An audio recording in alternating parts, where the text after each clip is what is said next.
hardcore Zionists, Israelis, supporters of Israel for years now, decades. And the conversation always comes back to one line, one phrase, one talking point. Do you or do you not support Israel's right to exist?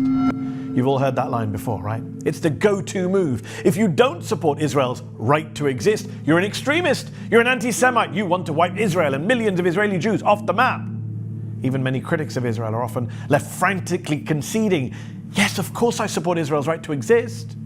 But you don't have to concede on this point. It's a bullshit argument. Some of you may know I wrote a book about debating. And if you don't know, you know now. And today I want to share with you 3 arguments you can use if you find yourself stuck in a debate with someone who insists you recognize Israel's right to exist.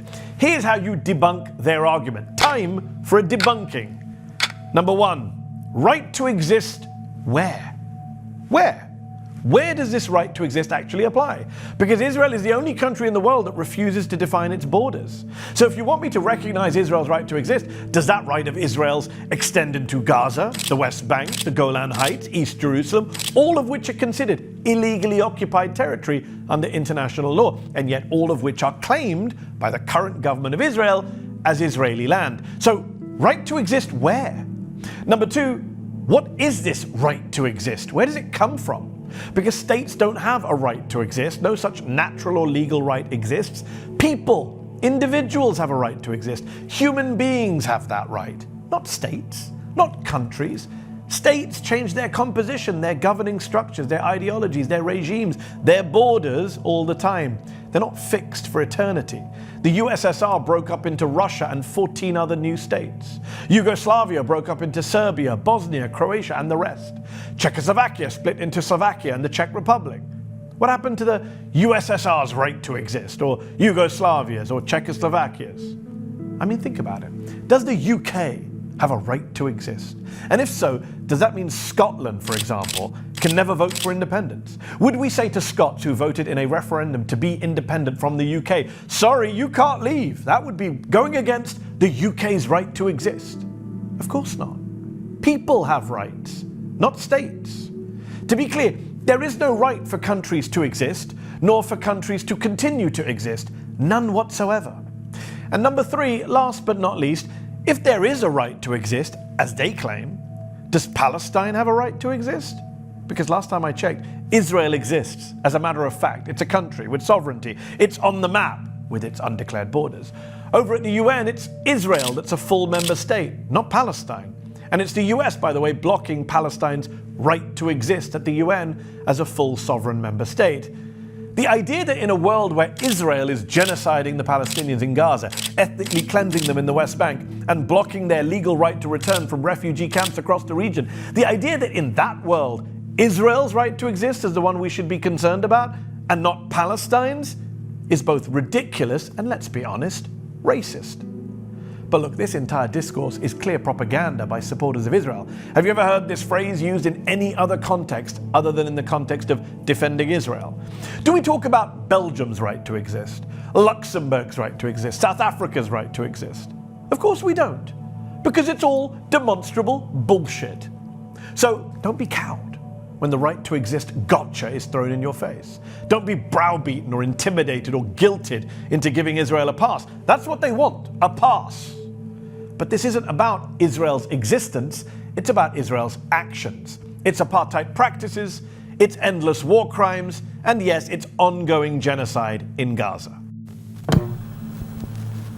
One of the most challenging aspects of beginning your healing journey or your growth journey is that eventually you need to make fundamental decisions regarding your relationships. You need to boundary up, to reorganize and sort people. But that is easier said than done because we are human. And some of our relationships, even the ones that are killing us, have been there for so long that they've become a part of our identity. And yes, you can decide to just cut everybody off and start afresh somewhere new. That's your prerogative and that's fine. But that isn't always possible and may not necessarily be the best course of action in every situation. So how do you ensure that your relationships still align with your healing self when cutting them off isn't an option or isn't the answer for you? I want to make this very clear. This message is for people who are actively doing the work to care for themselves, not for people who are looking for excuses to stay in terrible relationships. Are we clear? Okay, let's get into it. Before you even do anything, you need to sit down and examine yourself. I've talked about having a personal creed so many times. What are your non-negotiables? What are your needs in relationships? This includes all types, not just romantic ones. What kinds of behaviors and environments overwhelm you? What kinds of behaviors and environments bring you joy? Why? Why do you gravitate towards certain types of people? Who do you gravitate towards? Write all these things down because you need them for your boundaries. Now, make a list of these people whom you are currently conflicted about. There are 2 things you need to be honest about. 1, how important are they to you? Think big picture, not from a place of brokenness or lack, but genuinely. What does this person on a whole mean to me, mean to you? And 2, will losing them hurt you more than it will heal you? Stay with me on this. The thing about cutting people off is that in almost every case, you will also be cutting off some love. Whatever love they are capable of giving and showing, and that's okay. This is why I respect everyone's authority over their own lives. I can sit here and tell you to go cut them off, but I don't know the intricacies of your life. You know your history more than anyone else. So base your answers on facts and not what other people think is true or should be true. You are the only one that knows the context of your relationship with these people. Once you have that, set a baseline by defining your exact relationship with each person. Sometimes, the reason we suffer so much in our relationships is because we are trying to make a circle a triangle. We expect everyone to be everything for us at the same time, so when they do not meet up to those expectations, we lash out, we are disappointed, we are angry. Objectively look at these people and determine their capacity. See people for who they are, not who you want them to be. In every situation, even in healthy relationships, see people for who they are. That's why those 2 questions you answered earlier are very important. Keeping them around can only work if you can be objective about their nature, or at least about who they have shown themselves to be. If you can't see yourself long-term being able to work with it in some capacity, you might want to go back to the drawing board. The only person who can break your boundaries is you, because they are not, this is what you should or shouldn't do. They are, this is what I will accept. This is what I am comfortable with. This is what I will do when someone does A, B, C, or D. It is your duty to uphold your boundaries so people can't break them because it has nothing to do with them. You can only control your own behavior. When you stick to your personal boundaries, you'll find that the people in your life will automatically align with them. Are we clear on boundaries? From the guilt and the shame, then I have noticed that when I apply myself and work really hard, synchronicities increase by like tenfold for some reason. Yes. Coincidences start happening. Yes. Things start happening that normally never happen to me. Yeah. And I think this is like I think coincidences are like novelty sparks that are a result of you like hammering at like a metaphysical anvil, which is you're trying to work on your life, and the more you start doing that, all of a sudden these sparks start flying. A byproduct. There you go, and it's synchronicity, and that's the deal, man. Yeah. You want those synchronicities. Yes. You want the novelty. Yes. You know. Can I do something real quick for your viewers? Yeah. This week, you guys are going to experience some of the most incredible synchronicities of your life. Wait till you see what happens. And those of you who are pessimistic, it's going to happen to you triple.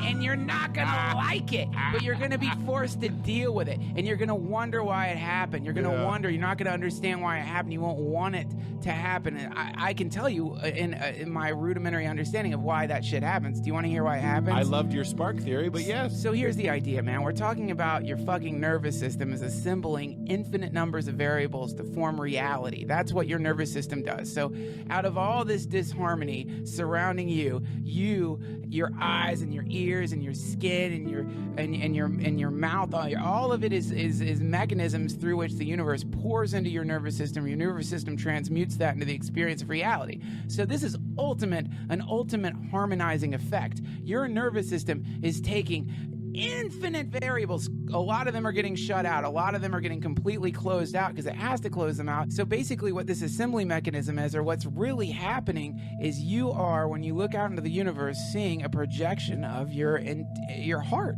projection of what's inside of you. And so it's like what we have in the universe is a screen, and a screen is composed of infinite numbers of variables, and your will and your karma and your ideas of life are projecting reality out onto the world and forming it into this thing. If you got a speck of dust on a projector, if you got a speck of dust on a projector, then that speck of dust, this tiny little thing, when projected onto a screen, would look much bigger than it was and would be fucking up the entire movie because this one little speck of dust is stuck on it. And so what happens is people, they begin to attack the dust on the screen, and they get rid of the job, or they get out of the relationship, and guess what happens? The exact same thing happens again. The exact same pattern forms again. The exact same thing keeps reoccurring in their life because they're trying to fix the exterior universe. They're trying to remove the projection of the dust on the screen instead of going into themselves and fucking cleaning the dust out from within their hearts.